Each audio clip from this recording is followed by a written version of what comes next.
putting fortunes in to understand why we do what we do. And variable reward, dopamine pops, all that stuff. Exactly. And so if you're picking up the phone the first thing in the morning, the challenge is a number of reasons. This is a challenge. First of all, there are these 4 primary brainwave states. Beta is what you and I are in right now, we're awake. Delta is when you're fast asleep. In between those 2 states, theta and alpha, are extremely important brainwave states for learning. So theta is the state right in and out of sleep. Theta is the state that we call creativity. When you are your most creative, usually it's coming because you're in this theta state. And you know this, when you're in and out of sleep, or you're close to you're so deep, your mind goes and you come up with ideas. You know what puts you in a theta state? Are showers. Oh, really? You ever notice when you're in the shower, you come up with some of your best ideas? Yeah, and your brain kind of drifts. It does, because you're in that brainwave state. So a big part of my work is taking the invisible and making it visible. When I do these demonstrations, I always tell people that I do it because I want you to see that there's a method behind the magic. That when somebody does something that's extraordinary in athletics, in education, in technology, with the human body, there's always a trail, because genius leaves clues. Above theta, though, is the state called alpha, right below beta, where you're most aware and awake. Alpha is a state of learning. Accelerated learning. It's a state of relaxed awareness. This is a state we go into when we meditate, because your critical mind is set aside and you just absorb information unconsciously. You know what puts you into an alpha state? Television. You ever notice that if somebody's watching the game or somebody's watching their favorite TV show and you're trying to have a conversation with them and they literally are in trance, they don't hear you because of the television programming? Which might be an interesting word, programming and putting people into a trance. But that's the alpha state. That's where information is just going inside your mind. So we train people how to learn languages faster, learn facts better by putting them into an alpha state, a relaxed state of awareness. And we can do that by design. And people don't realize this. And this is the whole thing. I really think this should have been taught back in school, because school was a great place to learn what to learn.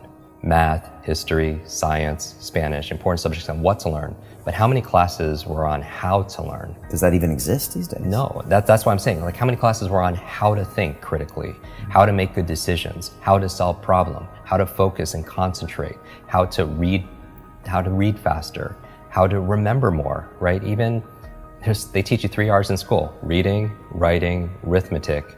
But what about remembering? What about recall? What about retention? Right? Socrates says there is no learning without remembering, and that's really the basis of it all. But I would say that knowing you're in this alpha theta state first thing in the morning, you're very suggestible, right? And if the first thing you're picking up is your phone, then that really is rewiring our brain for 2 things: the dangers. That's going to really decrease your level of productivity and performance. Number 1, it's training you to be distracted. And we talked about that. Every like, share, comment, everything is just making you just pay attention to everything else, and rewiring your brain. So when you're having a conversation with somebody, you can't even focus because you've trained your brain to do otherwise. And that's why mindfulness is so important, whether it's meditation or something else, because it's not that I don't meditate every single day just to be at peace and be in the Zen state. I do it because it's a mental exercise. It improves my cognitive capabilities, meaning that when my mind goes somewhere else, that's the opportunity. Because when I pull it back with my breath or visualization, I built that muscle. Because here's really the basis of my work is really about taking nouns and turning them into verbs. So what do I mean by that? It's like so many people, they wake up and say, oh, I hope I have energy today, or I have motivation today, things that they have, right? I have creativity so I can write today or make videos, or I have memory, or I have focus or concentration. Those aren't things you have, those are things you do. And so you don't have love, you do loving things. You don't have energy, you do things that give you energy. Just like that applies, same thing with learning. You don't have focus, there's a process for doing focus. You don't have a memory, there's steps to improve your memory or to remember things better. Creativity is not something you have, there's actually a process for creativity. So you should never suffer from writer's block or anything else like that, because that's where if you don't understand how you work, when I was talking about self-awareness and understanding ourselves, I think if somebody wants to improve their esteem, the self-esteem overnight, just study your brain. You'll get a boost of confidence and pride instantly, because it is the most incredible I don't even know what to call it, a device, a supercomputer, what, in the whole universe. It's not just about going out to Mars and all these other places. I want to go in here, because this controls what?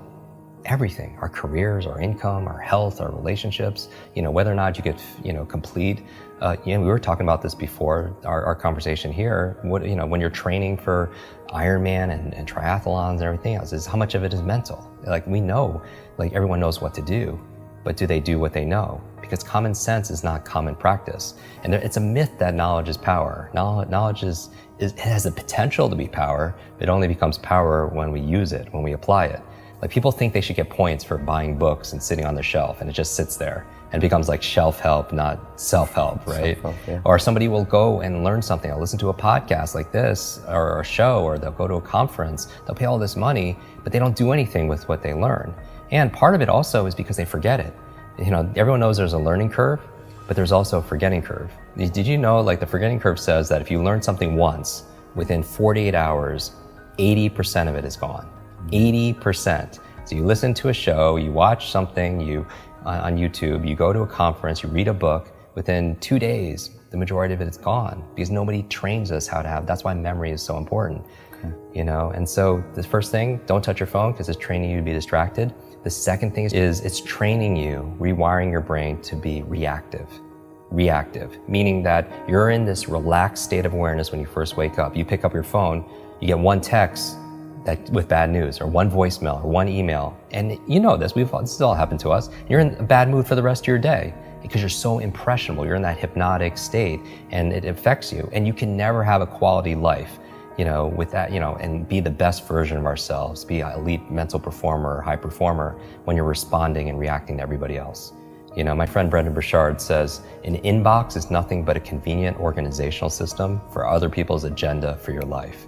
And how can you have vision for your life? Like, for me, the night before, like, I did a whole episode on my morning routine, like 10 things I do every morning to jumpstart my brain. And I also have an evening 1 hour routine to get into sleep, to maximize my sleep. Sleep is so very important to be able to do. But one of the processes I do, besides, blackout curtains and cold and temperatures and breath and stuff, meditation, is I don't touch a screen, right? Because it creates blue light. And most people should know this. The screen on your laptop, your phone, everything else emits this blue light, which inhibits the melatonin production, which helps you to relax and go to sleep. So no screens. But the other thing I do is I write down the 3 things I want to accomplish the next day personally, and the other 3 are professionally. So now when I wake up, I have a vision for my life. Like, this is a win today if I just get these 3 things done personally and 3 things professionally. And then when it comes to my phone, I don't touch my phone until I get at least 1 thing done. And that's my test. If I could just do that. And it's not always perfect, but it's about progress, right? Because practice makes progress, right? And there's never going to be a perfect. And I think people need to find what works for them. But I would say, again, to step out is don't trust yourself as the expert instead of somebody else, and test it. Maybe for 1 week, keep your phone outside your bedroom for just 1 week, and don't touch it for the first hour a day, and spend the first hour a day being a thermostat, not a thermometer. Because a thermometer, what's a function? It reacts to the environment. And that's a kind of crappy way to live. Not that we do react to the environment. We react to the weather, right? We react to how clients treat us. We react, but to the degree we're happy is that we have the locus, the location of control inside, right? All the studies show that the happiest people are the ones that feel like they have the control over their happiness, and not put it to somebody else, a person or a place or something going on in the economy or politics or anything, right? So a thermometer reacts to the environment, but a thermostat's different. What does that function? It sets the environment. It sets a goal, it sets a temperature, and then the environment raises to it. And so I feel like anyone who's attracted to your work or to mine, they're thermostats, because they have a growth mindset. Because if they thought things were fixed, they wouldn't watch something like this, because what's the point?